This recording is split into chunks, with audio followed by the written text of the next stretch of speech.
Hello, beautiful souls. I'm so excited for this new episode of About Her. I have the wonderful Elies with me. We did a podcast last year. My God, is that long ago? And we have been in touch so closely ever since. And I am so excited that I have you back here to not talk behind the camera, but for this, I feel very important talk recording this and giving this to you as well, because we will cover a lot of important things today. I feel it in all of my cells. So welcome, welcome, welcome, dear Alice. Oh, thank you, Anna, for having me. Yeah, it's been a year, so really excited to see what activation that want to come through each time we meet, as usual. So let's see what the universe has for us today. I feel there will be quite some things in store. And as I just said, the energy is already very fiery. So we're recording this week prior to Chinese New Year and the Fire Horse. And I don't know how it's for you, but I feel it almost tangibly right now. Yeah, I was literally sharing earlier that I literally felt the fire in the body. Like, to the point that I was like, yes, do light up my passion, but you don't have to light up my fire and my body. Just the passion is enough. And then like a reminder to kind of work with the energy of water to kind of bring that balance if it gets too fiery for you in that sense. Because it's kind of always about balance as well, right? So that's kind of like what I'm getting today. I was feeling so much shit in the body, a lot of fire activation, and then I went to have a half an hour cold shower, and then bam, like I can feel that relaxation happening and like the balance happening, because I feel it's also a lot of this is nervous system regulation, because then it's like new fire codes activation and the nervous system goes like, I don't know what this is. I don't like it. And then it went like, and then like too Mhm. much irregulation, too much imbalance in that sense. And like just like letting the nervous system knows again that, this is safe, it's new codes and it's normal. We're gonna have this, in a way that's soft, it's easy, it's fun, and yeah, just kind of like that's what come true for me, like that balance of fire and water, and like bringing the nervous system up to speed, if you may, like like making it feel safe in the midst of the expansion and ascension. Oh my God, so many things that are just I popping know. up. Let's see if I can organize my questions. So the first thing that comes up is this balance, and I feel this is something that has gone for the past as well, and is going for the future. Is an invitation for us to be even more aware, even more mindful about where in our body, in our physical, emotional, auric, energetic field imbalances come up. And then actually not judging, but like you said, oh, you felt a lot of fire, a lot of heat. So what did you do? You balance it out with water. And I think it's actually an invitation to us to really look into what is present right now and how can I balance it? If you're having a lot of headache, then maybe there's too much heat in your head, and it's about like regulating and distributing it very well down to your feet. That's what I always do, and it works really well. But on the other hand, as well, as if you're very cold or very nervous, then like ask yourself what is needed. What does my body actually want me to do right now, or to get an insight of? That's something that I feel is kind of like an overall thing. Mm-hmm. And the second thing you said is the nervous system. And I feel we're invited with this fiery energy that is like super fast to learn to always pause and see, like, how can I feel safe? Like you said, telling your nervous system, I feel safe through energy work, we would do it through light language activations or whatever comes to you naturally, but finding a way to learn tell your body that it's safe now. Yes, it's uncomfortable. Yes, it's like way out of what you normally would do, but it doesn't mean that it's per se dangerous. It's just very unfamiliar. And I feel there's a lot of confusion around unfamiliar and dangerous or unsafe that we are very much invited to look into to see, like, do I stay stuck, quote unquote, because it's actually unsafe, or do I stay in that place because it's more comfortable? Because I feel I know what I'm doing when I'm here versus expanding to that version of myself, which I have no clue how to navigate so far. And the third thing that I would really love to dive deeper with you is what you said as a last sentence, this expansion, contraction, this stop and go when we leap.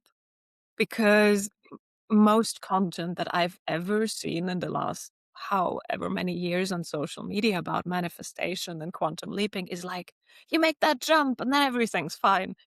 While my experience always has been expansion and then a little bit of contraction, because we need to learn to hold that capacity. We need to grow that vessel. And sometimes that means retreating or contracting back a little before we then expand further, and, so on and so forth. So I would love to have your insights or your story about how you navigate these expansion contraction moments, especially right now. But beautiful question. The other day I received a divine download and I said that while our soul is seeking expansion, our body is seeking safety. Wow. So that understanding really landed for me in a way that helped everything make sense. Like, oh, okay, this is like what is happening. And as you say, first and foremost, like there is just no judgment. That is the most important part. And the thing that came up to me, as you said, it might not be directly answering your question, but it's very related, is the concept of hypervigilance that really came up for me, because I pride myself for the longest time as someone who is so-called efficient and fast, which I am, being a manifesting generator, very up to speed, fast. But then at the same time, there is a level of hypervigilance that I wasn't aware of until I was aware. Especially because I work with a lot of energy work, whether, it is for myself or for my clients. And then sometimes I feel like this activation, so to speak. And there is kind of like a mixture, like you say, it's like the expansion and contraction. Like there is like this real activation where the cups are being activated, energy is being downloaded. But on the other hand, the nervous system is also being activated. So it's like where the nervous system is going on this hypervigilance. For me, it looks like quote unquote efficient and excited. But then underlying it, there is like this level of, it doesn't feel like anxiety and nervous for me. It feels different for everyone. For me, it never come out as anxiety and nervous, but it comes out as 24/7 being on guard and on alert. And it's very subconscious, so it's not obvious. It looks like I'm very efficient, looks like I'm da-da-da-da. But on the deep level, there is this tightness and contraction where I'm like, okay, is there a tiger gonna eat me up? And like I'm on that like 24/7 on guard alert. And then how I realize it is when I drop into meditation, so this is what I do these days, right? After I realize this concept, if I feel quote unquote activated, and I'm not sure, is this like a real divine activation or is more like a nervous system activation activated, And then I'll like, okay, this whatever excitement that I think I'm feeling, let's just meditate. Not trying to achieve anything in the meditation, just like be here and now, be present, be with the body. And immediately within seconds, I feel my entire body soften and sinking. So immediately I know that was a nervous system thing. Like, because a real activation, meant to feel easy, right? I mean, like, yes, it's uncomfortable, but it can be easy. So if you have that layers of like, tightness and contraction, is always the nervous system. And that's okay. It is part of it, the expansion and contraction and all this quantum leaping, they do happen just like that. But not many people talk about the behind the scenes. So not many people talk about the contraction that was happening, the nervous system regulation that was happening, that ability and capacity to not only receive the wealth, but to hold the wealth and to feel safe in it. That way you can expand with ease, joy, and fun when you can balance this like activation with a regulated nervous system, kind of like the regulated nervous system is like your foundation of the house. So if you have a strong foundation and pillar, then you can build a fancy house, 100-story, 1,000-story, I don't know, like get fancy, but have that foundation strong first, if that makes sense. Mm.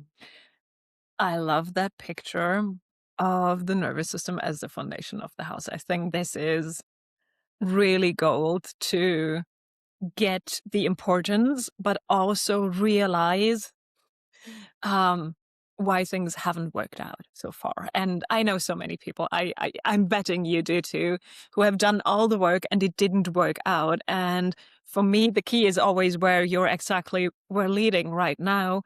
The nervous system wasn't on board. Your body wasn't fully on board. It's like you've done all the upper work, all the mindset work, all the like goal setting, all the visualizations, but if your nervous system isn't on board and it's like contradicting the expansion that you're desiring, then you're just pulling yourself into a direction. So really checking in with the points in your life where you feel things aren't working out the way you want them to.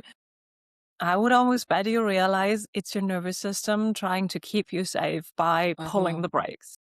And if you build that foundation up, and I feel a lot of people are thinking that's a fancy thing, but then not sticking to it because it takes some time, that the logical mind thinks you need for more expansion. But it's just, you're running behind yourself, kind of chasing your own tail, if you wish so. If you don't, really take that time for yourself to regulate the nervous system and build that strong foundation. So I think that picture is really very, very beautiful and easy to remind and to kind of pull you back, which lead into what you said about the meditation and the hypervigilance. I have that too, so I can raise my hand on that too. And for me as well, it took quite some time to realize, like, you don't have to operate on that side of, for me, it's anxiety, or I feel it in my stomach. My stomach is like this. All my life, that was that way. And it took me a hilarious amount of years to realize, like, oh, that's a sign. That's a sign that you're going in a direction, but you actually don't have to. It's my choice to say, do I want to go that road down, or do I want to pull myself back gently and tell myself that I can feel safe and that there is a way to expand without stretching your nervous system even thinner than it already is. So I feel it's if I would need to kind of bring it down to one word, it would be self-care. Kind of a self-aware self-care to really check in.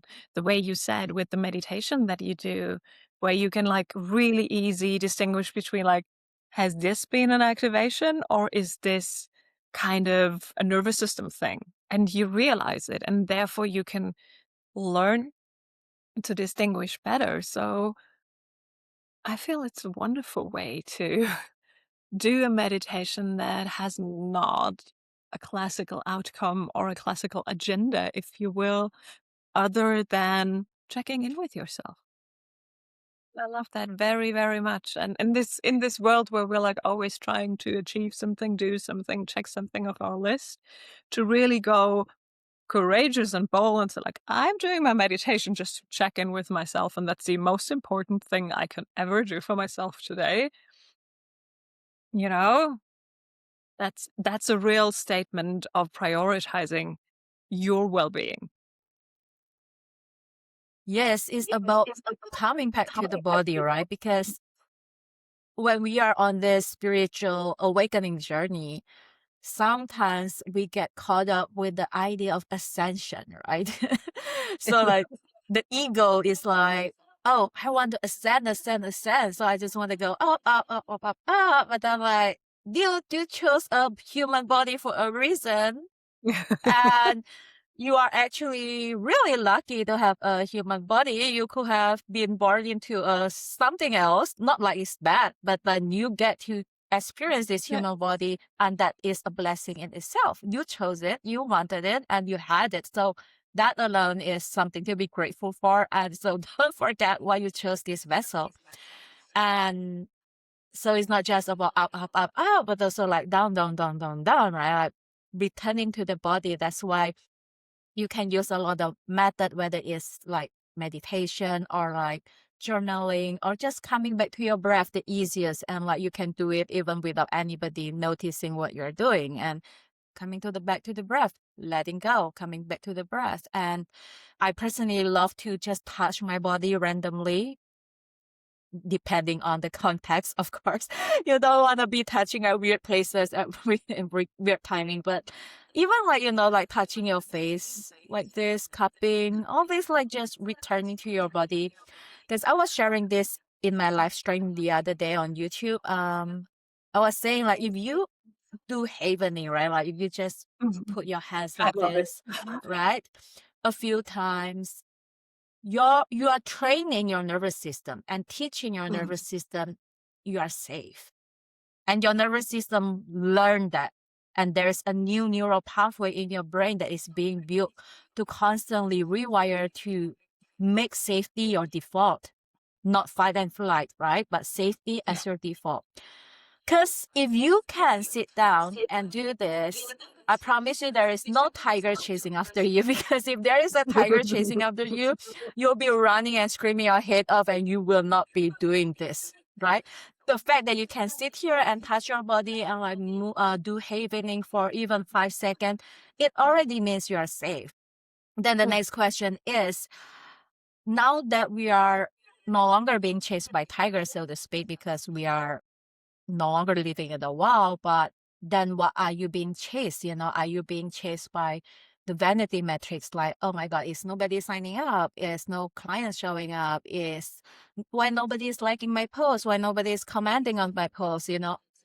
Those have become our new tiger today, if you may. Mhm. Like that you let your nervous system be dysregulated because of all these external factors. So training your nervous system to know that you are safe by all this, returning to the body, but also realizing how the social media has impacted your nervous system in a way that you did not realize it over the years, because you have been consuming it since what you were a teenager, when you didn't even know what a nervous system is. Well, at least I didn't No. know. I only know I was stuck to it, right? Yeah. So now that you know this, like just be more mindful. What are you being chased? Now that it's not tiger, what are you really being chased upon that is causing your nervous system to be so dysregulated? Because that awareness will free you, will help you to know what to work with. Yes, very much. And I think you're touching on something really important that I would say I've witnessed over a few lifetimes now, which is society going more and more and more into the logic, into the analytical mind, into the head, if you wish. So, not that there is per se something wrong with logic. That's not what I want to say. But we kind of have forgotten, like you said, in this like spiritual awakening, we need to like enlighten, kind of forgot the vessel that we've incarnated in, and this body is very important. Otherwise, we wouldn't have it. Otherwise, we wouldn't have incarnated. So, this like trend of the last past centuries to really forget the body. Mhm. Of course it's not working. Of course there's a kind of energy pulling in different directions when you're only, quote unquote, working on the enlightenment side of the mind and forget to like take your body with you. So all these tools, of which there are so many, like the havening, like basic energy work, like just taking a breath or looking at a tree for a second. There are like a gazillion things you could do, but we kind of have forgotten to take our bodies with us on that journey, to like not run behind ourselves and try to chase ourselves and the place our mind has gone to, but the body is still trying to catch up. So I think it's really important to, as you said, train our bodies, our nervous systems to be in the present moment, to be actually like kind of come back together. That's something that I always do every evening, especially as being so sensitive. It's kind of as important as toothbrushing is like I call my energy back, which is the same thing for me. It's a nervous system regulation as much as it's me becoming aware that my thoughts and energy went to all kind of places during the day, and then I'm just calling it back so that I feel like all of myself is kind of here as much as I can gather it right now. And that sounds so simple, but it changes so much. Like the havening, like doing this for a few seconds, you think like, what could it do? It can do such a big deal in the way you feel, in the way you navigate, and in the way you make decisions for your future life, which again are then impacting your nervous system, and it's going full circle. So it's again the mindfulness, the coming back to the body that is very, very necessary. And what came to my mind while you spoke about it is we're both very much into light language. For me, and I would love to hear how you're experiencing this because I think we've never talked about it. The light language is a special thing because it's doing two things. It's the divine download, as you always name them so beautifully. It's the activation of the code. So it's the activation part, which can literally mean like a picture coming up, but it also is a nervous system relaxation. So while listening to a light language or channeling a light language, I feel it's kind of this feeling of wholeness. It's not just one or the other. It's kind of a blend of taking the body as much as expanding the whole awareness. And that's one of the most magical things about it. And we haven't even spoken about what comes up as pictures or awarenesses or insights, but just this fact that you can activate while you can also regulate. I feel this is kind of touching upon how New Earth would feel like if it has fully integrated the way that everybody could do that at some point. Just that, like, we don't have to choose anymore between this or that. But we can just have both. We can integrate the duality of both and kind of find the sweet spot in the middle. And like one language seems for me like it's a tool to do so, which is very beautiful. What a beautiful point. Because a lot of people definitely see light language more as that up, up, up, up thing that I talk about. Like it's kind of more like ascension and kind of like some people even see it as more quote unquote advanced tool, which is totally not true. You know, that's just such an ego way of seeing things. Now, it is interesting you mentioned light language as grounding because that is actually something I wanted to share and then you pick it up. Because actually a lot of feedback that I receive from light language is actually people feel very lightheaded and that they need to ground themselves after a light language. That is from the perception of the one who receive it, not as a channeler. It is from the one who receive it. So I feel that for light language, it is okay. Let's talk about it from a recipient point of view first, and from the recipient point of view, I think first and foremost is like where you are in your spiritual journey, and then what kind of light language are you listening? Because light language can be specifically designed to channel for upper chakra activation, for example.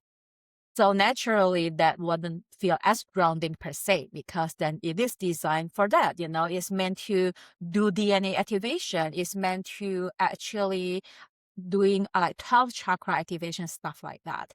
So you might feel lightheaded after receiving such light language activation. On the other hand, you might receive a light language that is designed for lower chakra or grounding and centered. So you might feel grounded and centered. So there is no right or wrong. It's just understanding what kind of light language are you listening, what is the intention, what is being channeled.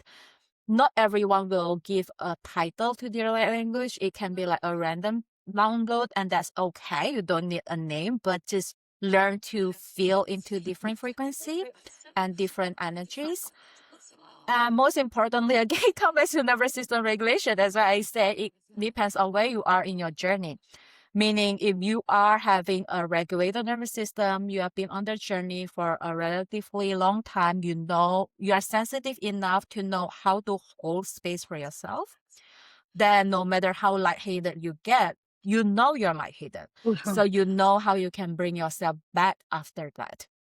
So yeah, I think that comes from a perspective of like listener. And from a perspective of channeler though, I also experience both, meaning there are times where it's more grounding. There are times that it is more like, oh, like, where am I? But then again, because of the awareness, at the end, it doesn't matter where I go, I come back to my body. Because sometimes in the channeling process, we can get very out of the body per se, depending on what we are channeling or the kind of energy that come through. But then remembering that we are still connected, always connected to the body, and kind of bring it back. Now, the other point that yes, light language is a nervous system regulation tool, because I actually see it as an extension of sound healing, which is an extension of somatic healing. Because somatic healing basically means working with our body, and our voice is definitely a part of the body. That's why in somatic healing, people always say if you do humming, right? Even you just do, calms you. It brings you down to your nervous system. Or chanting. Or, in this case, light language, using your voice, because you are using your voice to regulate your nervous system. And there is something about your body that responds to your own voice that is different than what you respond to other people's voice. It's something that, like, we can't logically pinpoint, but the body knows what it's doing, and then the body just love that. And you can feel that vibration, right, that comes through when you hum or chant and even speak light language, where the vibration is in your body, and letting the voice that comes out of you comes back to you and regulate yourself in that way, if that makes sense. It makes so much sense.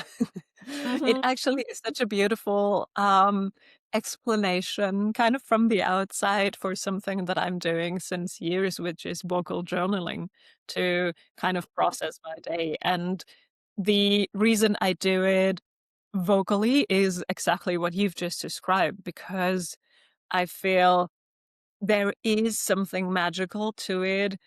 By me speaking, I speak it into my phone, because it sometimes feels like strange to just speak to myself. So I speak it into my phone like a voice note.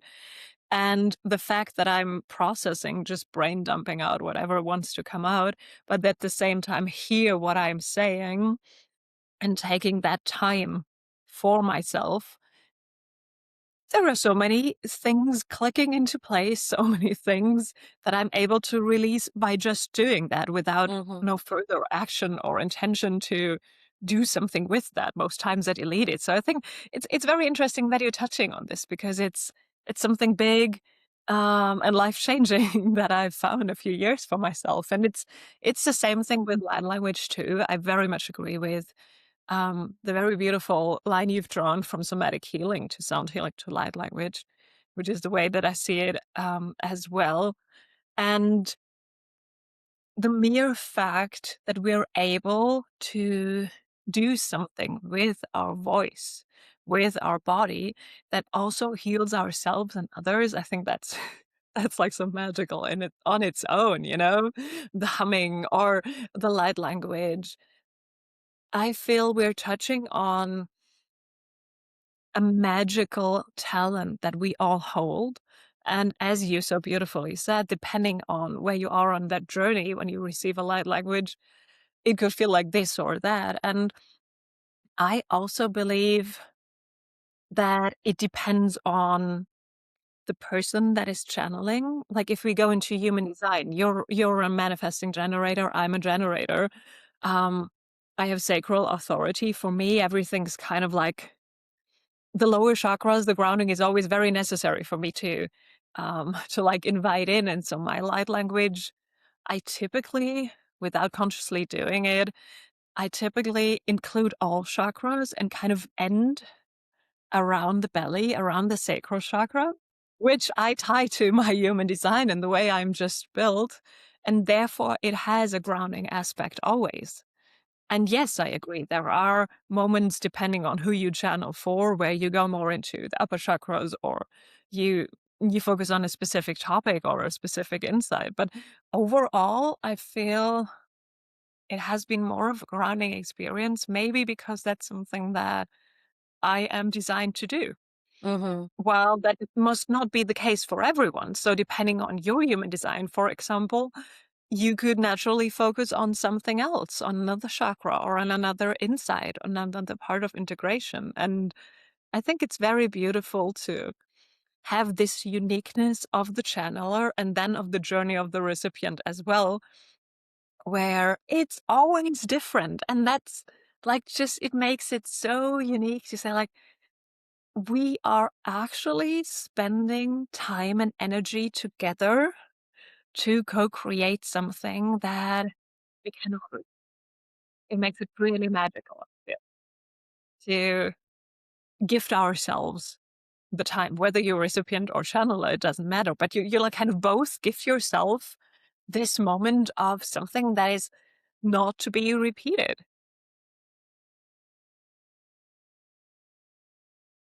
Mm. It's very interesting. We started by both being so inspired by the fire horse and the fiery energy, and then we drove up into nervous system regulation. Yeah, I love that. I think it's a balance that we started talking about earlier that needs to be in place. So, what I would love to kind of go into with our conversation is the fire energy that has already been present, but that I very much believe will amplify a lot over the next year, let's say. But also over the next month, it will like really go up, up, up, up, up. And my personal opinion or what I see when I go into um, not predicting the future, but kind of seeing the potential of the future is that a lot of people will get more highly sensitive, will attune to their highly sensitive gifts more. And if you have never been there, then that's quite a thing that can shake you up. And the fastness of the fire as well. So I would love to kind of go a little bit into like how we can again bring our body back into the experiences. Like how can we navigate this? What's a way that you would go navigate something that is so fast and so sparkling? And also the fire has kind of a boldness to it that if you're not experiencing that before, if you're not used to it, then it could throw you off quite well. So all the tools that we can use to kind of come back to ourselves and integrate that, because time is gonna be quite fast. It's on us to learn to work with it and not against it. Beautiful question. Like feels kind of we are tying it up. Yeah. I feel like there is something that want to come true when you were talking about light language was actually this thing about like vocal activation, which leads to owning your power, right? And I feel like the quick answer to your question is actually own your power. Once you own your power, it doesn't matter how fast or how slow, because time is irrelevant. And we'll get to that later. But I just want to talk about like this thing about like owning your power. Like you are wealthy no matter what. You are worthy no matter what. It's like you are successful no matter what. Like whatever you want to be, just add a no matter what. Like it doesn't matter what happened outside of you, you already are, right? And when you own that power, you don't really get swayed by what is going on outside of you. And when you are in that certainty and in that center, it doesn't really matter how fast or how slow, because time is irrelevant in the quantum. It's our linear and logical mind that wants to draw a linear and logical timeline to things, but everything can happen right here, right now, all at the same time. So learning to own your power using whatever method, whether you want to have a coach or mentor to guide you, whether you already have your own tool, whether it's nervous system regulation, light language, or anything else, just remember that as your anchor. And why I want to talk about vocal activation is because you talk about boldness.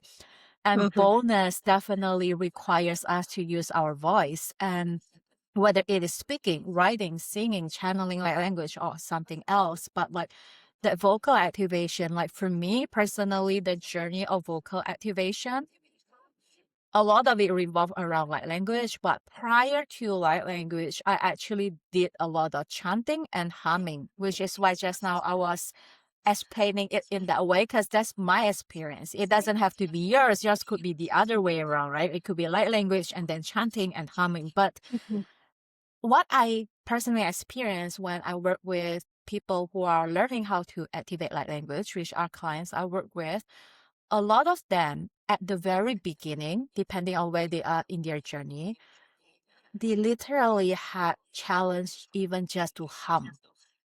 Like nothing just want to come out because the throat chakra was so unbalanced and they are just so afraid to use their voice.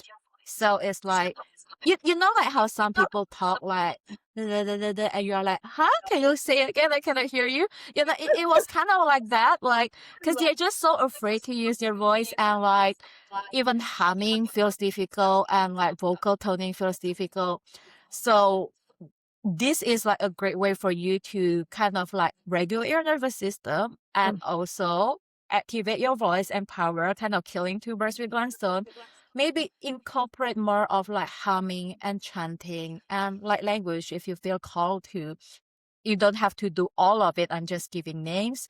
But the idea is to use your voice to learn to call back your power, own your power, or do vocal journaling that Anna said, it's another way. And if you are in the power, you don't waver as much. That's the word that I think when I come out. Like this nervous system thing is just wavering. Like, oh, I'm in my power and then I waver. And then I'm in my power, I waver again. But the more you can stay in your power, the less you waver. And we are not trying to achieve perfection here. We are human. So yeah, there are times you're going to doubt yourself. There are times you're going to judge yourself. There are times you're going to like feel, like whatever. But and that's okay. But for the most part, you get to feel good. You get to feel at ease. You get to feel like this using whatever tools you want to navigate with. Like the tools are that, it's just tools. They're there to support you. So choose whichever path. But then in the energy of the fire, as we go forward, we live in boldness and using our power, using our voice, using our gifts. I think it is a step up for all light leaders to show up and to really be seen and heard and known for your gift. Like, I think it's like a year that's calling that, especially the witches, like stop hiding. Like, you're not gonna get burned this lifetime. It's okay. It's safe now. So go and use your voice, like whether you wanna do it in the creative arts or whether in a healing modality or whatever that calls your boat. I love that. I love that. And I very much agree.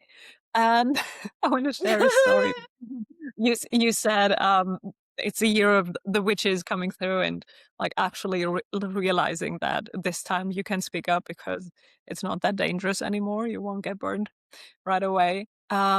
I have been burned a few times and I remember. So for me, the voice activation was something, maybe the hugest thing ever, because most of my life I felt like somebody had made this energetically and it was really hard Mm. for me to speak up. So light language was one of the things that really made my expression explode. Mm. And a few weeks back around Christmas, I was sitting in a very beautiful, opulent theater with my husband. We were, we were watching a wonderful old play, and I got full body shivers mid play. My hands started doing light language, and I was like, Mm. okay, well, it's dark, but um,